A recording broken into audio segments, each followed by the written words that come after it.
왕이 바뀌었습니다.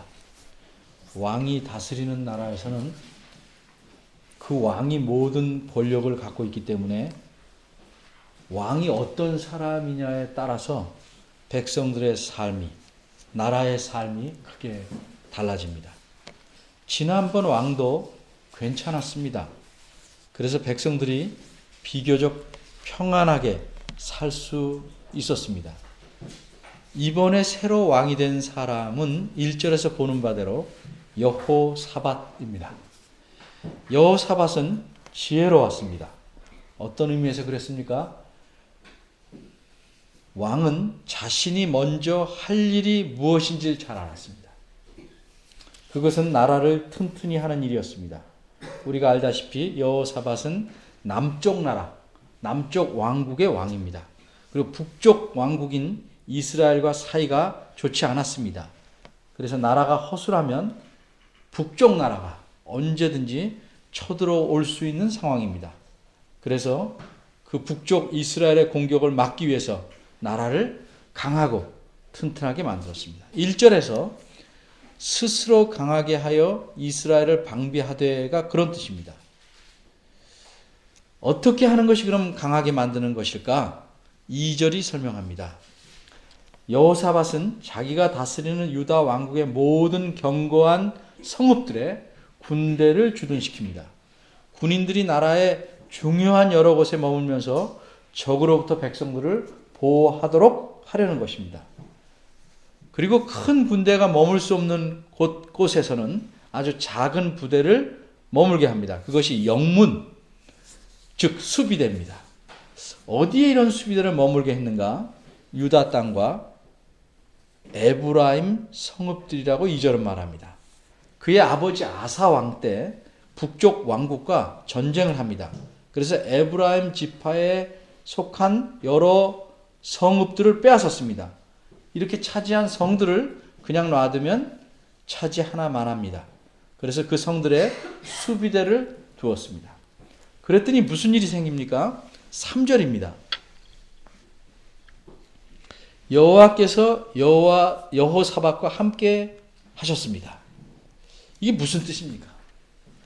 견고한 성읍에 군대를 주둔시키고 필요한 곳곳에 수비대를 두었더니 여호와께서 여호사밧과 함께 하셨다.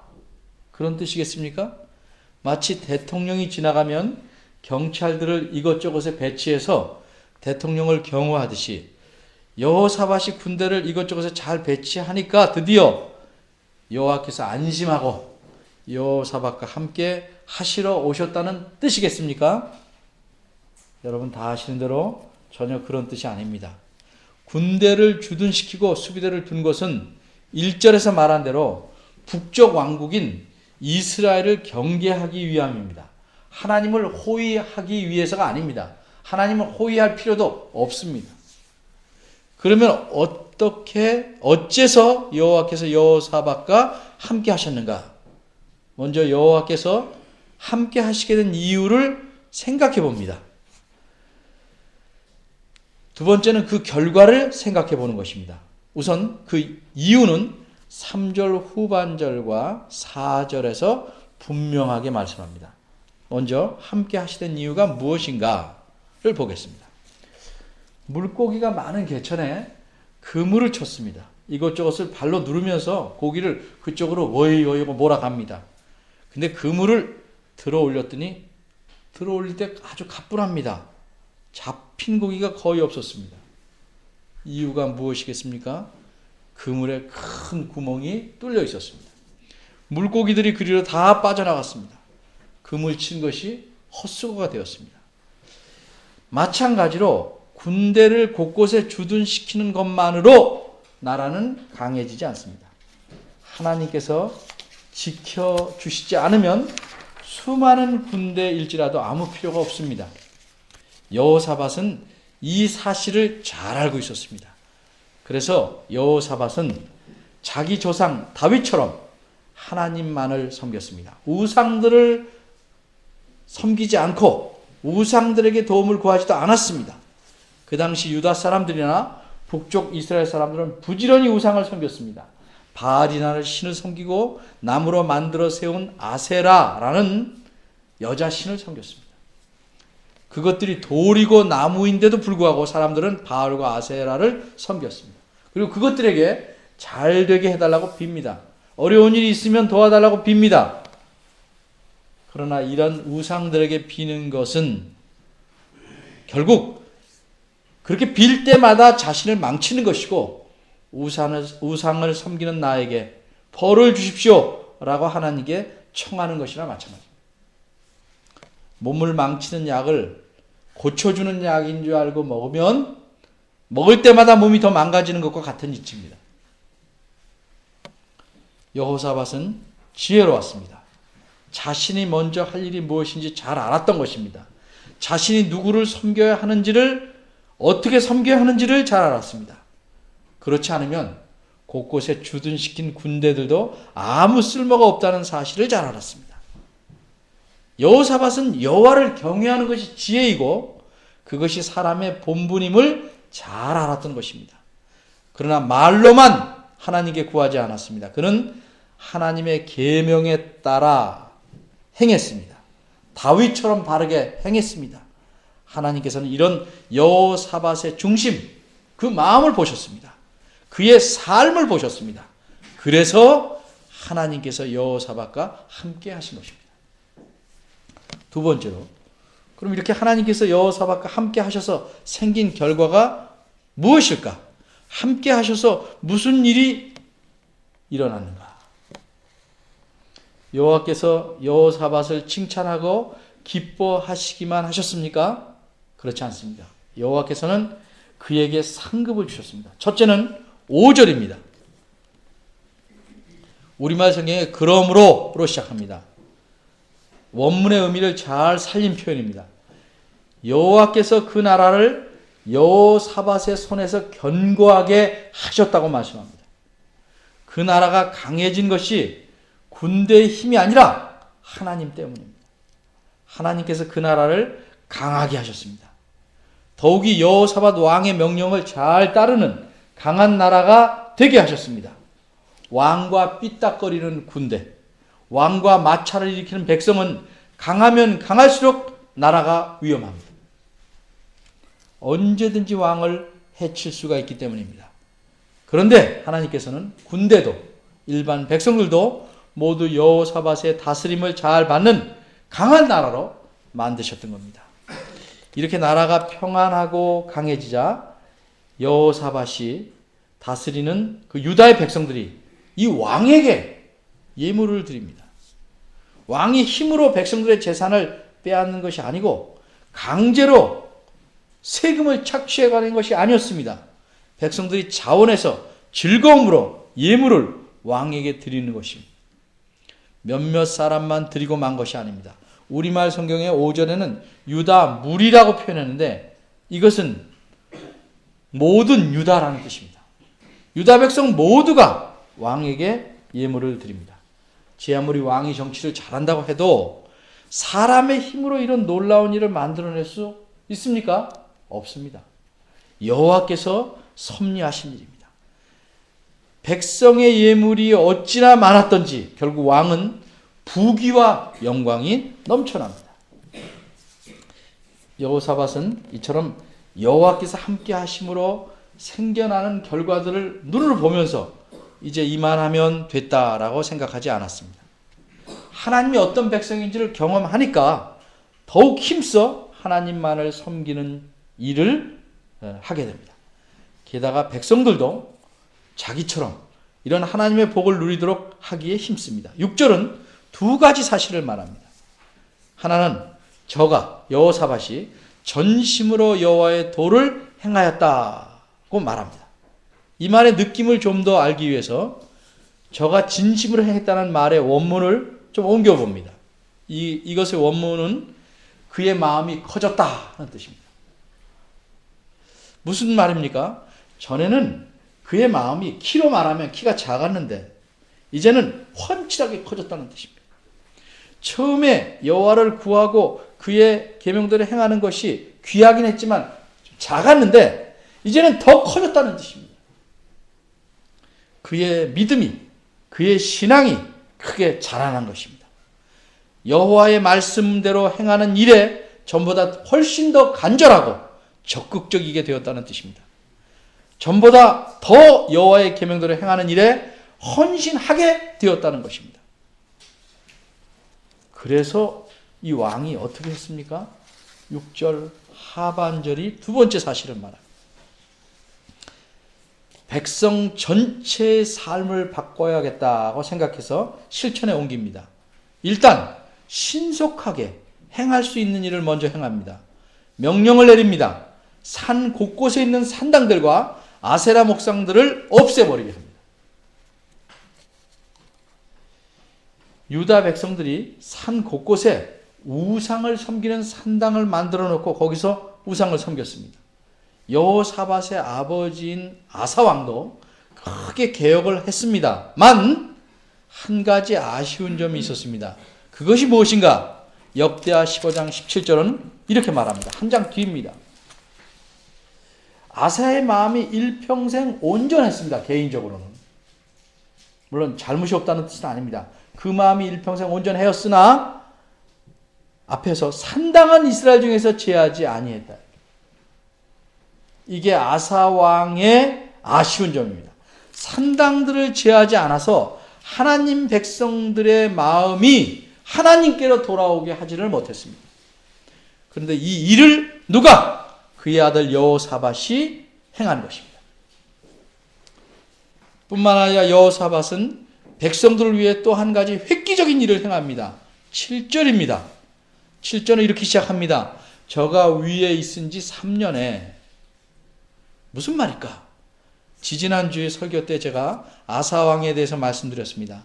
아사왕은 통치 말년에 자기에게 잘못을 지적하는 선지자를 감옥에 집어넣습니다. 그리고 백성들도 핍박합니다. 그리고 뉘침이 없어서 하나님께서는 아사의 발에 심한 병이 생기게 합니다.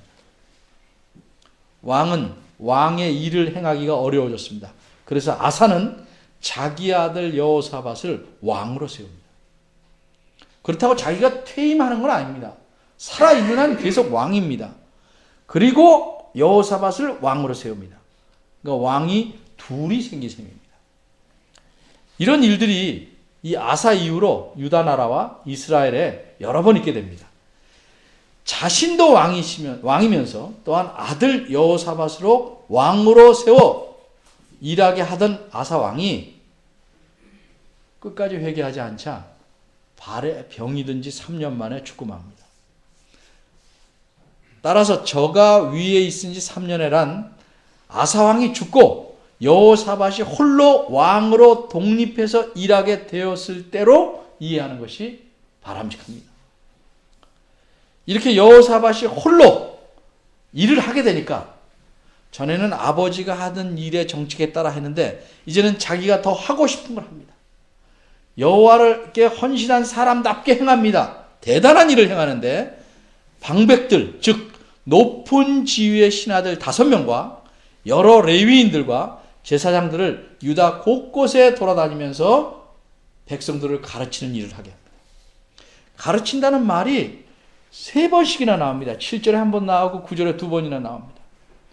가르치게 하려고 보냈고 그들이 가서 가르쳤고 가르쳤다. 강조합니다. 시킨 일이 딴 게 아니고 쌀로 가난한 사람을 구휼한 게 아니고 하나님 말씀으로 가르친 거예요. 무엇을 가르쳤는가? 9절에 분명히 말합니다. 여호와의 율법책을 가지고 하나님 말씀을 가르친 겁니다. 왜? 그 말씀대로, 그 말씀에 순종해서 그 계명대로 살라고 가르친 겁니다. 나라 전체를 하나님 말씀을 잘 공부하는 학교로, 하나님 말씀을 잘 공부하는 교회로 만든 것입니다. 그러니까 무슨 일이 생겼습니까? 여호사밧과 함께 하시는 여호와께서 유다 나라 전체에 큰 복을 주셨습니다. 그것이 무엇입니까? 성경은 이제 읽기만 하지 말고 무엇을 말하는지 생각을 해야 됩니다. 온 나라에 넘치는 평안입니다. 싸움이 전혀 없어서 누리게 된 평안입니다. 이 평안이 어떻게 임했습니까? 10절입니다. 10절에서 평안이란 말은 없어요. 그러나 평안이란 말이 보면 튀어나와야 됩니다. 여호와께서 두려움을 주셨습니다. 유다 사방 나라에 두려움을 주셨습니다. 이 두려움이란 아예 겁에 질려서 싸움을 걸지 못하도록 만드는 공포입니다. 공포 영화는 상대가 안 됩니다. 주변 나라들이 겁을 먹는 겁니다. 그런데 여호사밧의 군대가 강하다는 걸 보고 겁을 먹은 게 아니고 다른 것으로 겁을 먹었어요. 다윗 왕은 그 강한 군대로 사방의 적들을 제압했습니다. 솔로몬 왕은 그 놀라운 지혜로 사방 나라들의 존경을 받았습니다. 근데 여호사밧은 다윗이나 솔로몬 같지 않았습니다. 그런 뛰어난 게 없습니다. 다만 같은 점이 있는데 전심으로 여호와를 구하고 그분의 말씀대로 행하는 삶을 살려고 애썼다는 점입니다. 그리고 백성들에게 하나님 말씀을 가르쳐서 하나님만을 바르게 섬기도록 힘썼습니다. 그러자 하나님께서 다윗과 솔로몬에게 베푸셨던 방법과는 다른 방법으로, 그러나 결과는 동일하게 여호사밧과 그의 나라에 복을 주셨습니다.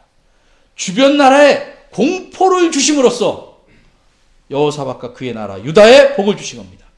이 여호와의 공포 때문에 일이 생깁니다. 11절. 유다 서쪽에 있는 유다의 평생 원수인 블레셋이 스스로 머리를 숙입니다. 단순히 공포에 벌벌 떠는 게 아니고 우리가 이 무서움을 어떻게 극복하고 살아날 수 있을까? 그래서 여호사밧에게 예물과 은으로 곡물, 이렇게 바치는 물건입니다.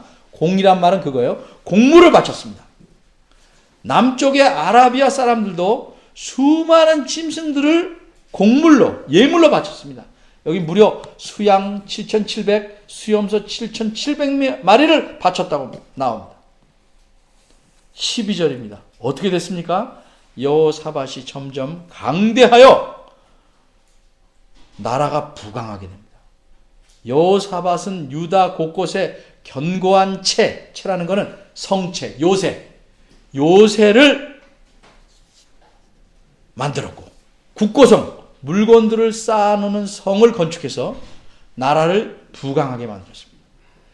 물건들을 모아놓으려고 미리 만든 게 아니고 차고 넘치는 물건을 담기 위해서 국고성을 만들었던 겁니다.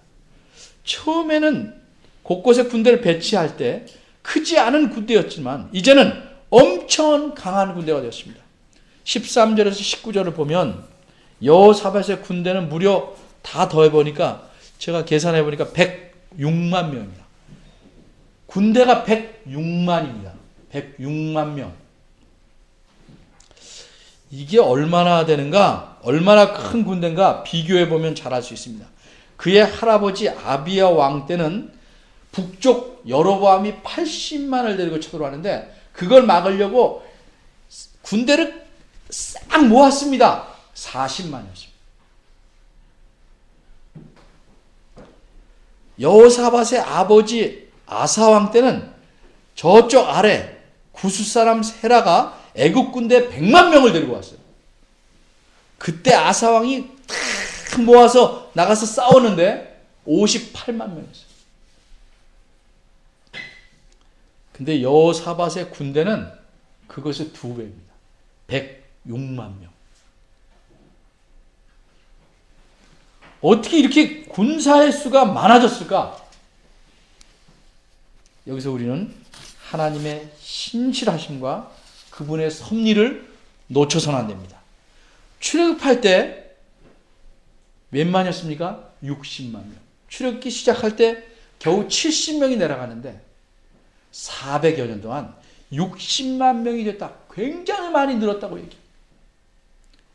그런데 북쪽 나라로 10지파가 떨어져 나가고 이제 유다 나라는 딸랑 2지파입니다.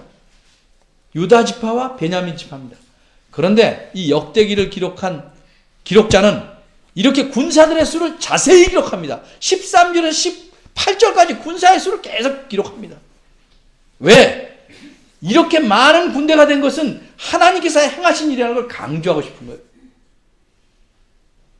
하나님께서 아브라함에게 약속하셨습니다. 내 후손들을 바다의 모래처럼, 저 길에, 들판에, 티끌처럼, 하늘의 별처럼 많게 하겠다. 그 약속들을 하신 겁니다. 게다가 하나님께서는 주변 여러 나라에 공포를 주심으로써 덤벼들지 않으니까 평화를 누릴 수 있었어요. 잘 살게 되고 사람들이 크게 증가하게 됩니다. 전쟁이 일어나면 죽지요. 사람의 수가 줄지요. 근데 평화를 누리니까 사람들의 수가 부쩍 좀 늘고 잘 먹고 잘 살고 튼튼해집니다.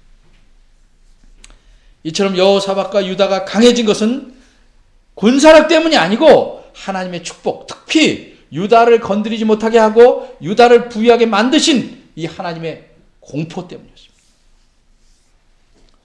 출애굽기 34장에 보면 이스라엘 남자들은 1년 3차례, 남자들은 12살 이상 되는 남자들은 다 예루살렘에 올라갑니다. 그러면 집에는 여자들하고 힘 못 쓰는 애들만 남아요. 뭐가 걱정됩니까? 모든 남자들이 마을을 지키지 않고 다 예루살렘으로 갑니다. 주변에서 땅을 차지하고 쳐들어올 수 있어요. 하나님 뭐라고 말씀했냐면 34장 24절에 내가 매년 3번씩 여호와 네 하나님을 뵈려고 올 때 아무도 내 땅을 탐내지 못하리라. 하나님께서 막아주시는 거죠.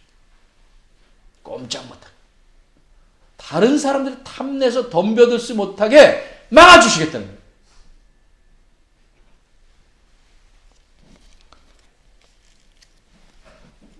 하나님께서 이스라엘 백성을 데리고 홍해를 건넜어요.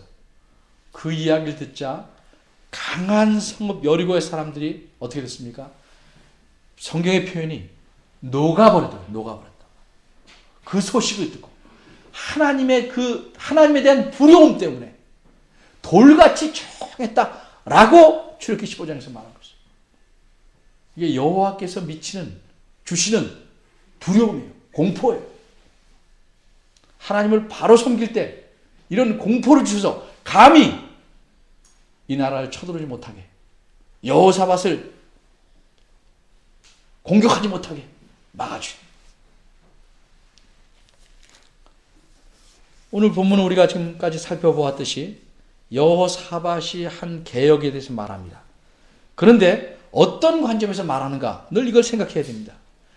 여호와께서 함께 하신 이유가 무엇이고 그 결과가 무엇이라는 관점에서 말하는 것입니다. 여호사밧 자신이 하나님만을 구하고 하나님의 계명대로 살아가니까 그것을 보시고 하나님이 그와 함께 하셨습니다. 그리고 그에게 큰 상급과 복을 주셨습니다. 이렇게 하나님의 복을 경험하니까 여호사밧은 더욱 자신이 온 마음을 다해서 하나님을 섬깁니다. 백성들도 하나님만을 바로 섬기게 했습니다. 그러기 위해서 백성들이 하나님 말씀을 바로 알아야 되니까 백성들을 부지런히 하나님 말씀으로 가르쳤습니다. 이런 것을 보고 하나님께서 더욱 넘치도록 복을 주셨습니다. 나라는 평안하고 번성해졌습니다.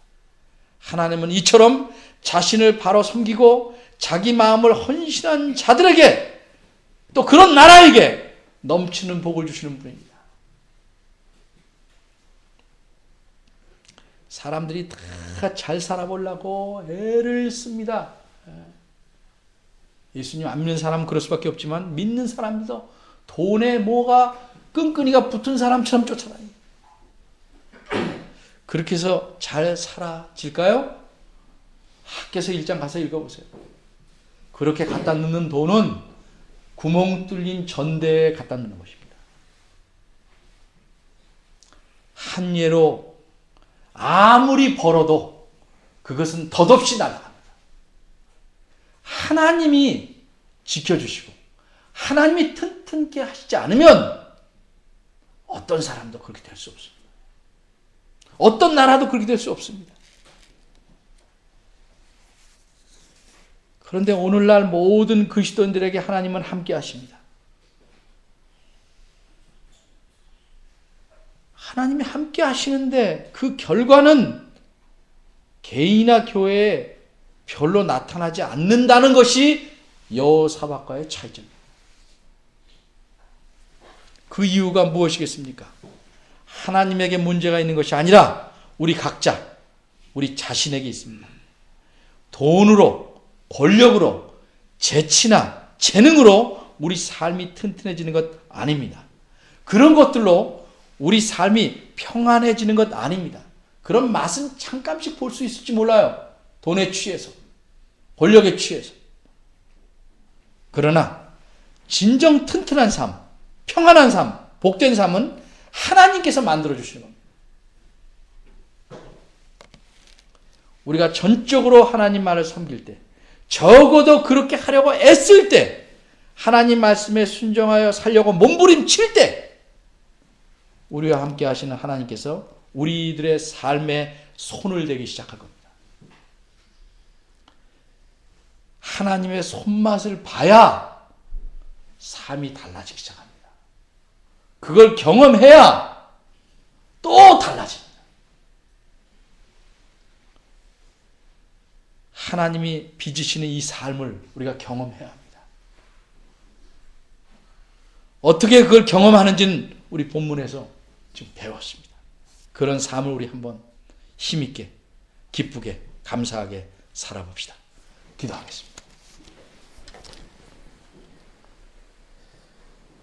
하나님 말씀, 이 많은 말씀을 통해서 무엇이 사람의 본분이고 어떻게 해야 하나님의 복을 누릴 수 있는지를 수없이 가르쳐 주셨는데도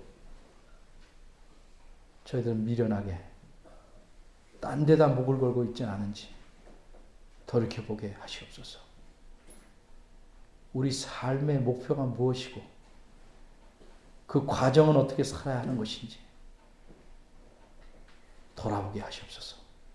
가정을 꾸리고 예수님을 믿지 않은 사람이 믿는 사람이나 다 같은 방법으로 살아가는 것 같은데 문제는 그 마음속에 누가 있느냐 하는 것의 차이입니다. 우리 마음에 주님을 모시고 주님 앞에서 살 수 있도록 저희들을 깨우쳐 주시고 붙잡아 주시고 당겨주시고 끌어주시옵소서. 평생 예수를 믿으면서도 하나님께서 손을 대서 만들어 가시는 삶을 한 번도 경험하지 못한다면 이처럼 불쌍한 일이 어디 있겠습니까? 주여, 저희들의 마음을 영원히 저희들의 삶에 손을 대시고 주께서 원하시는 삶을 빚어주시기를 바랍니다. 그 삶 속에서 주를 경외하며 경배하며 찬양하기를 바랍니다. 예수님의 이름으로 기도합니다. 아멘.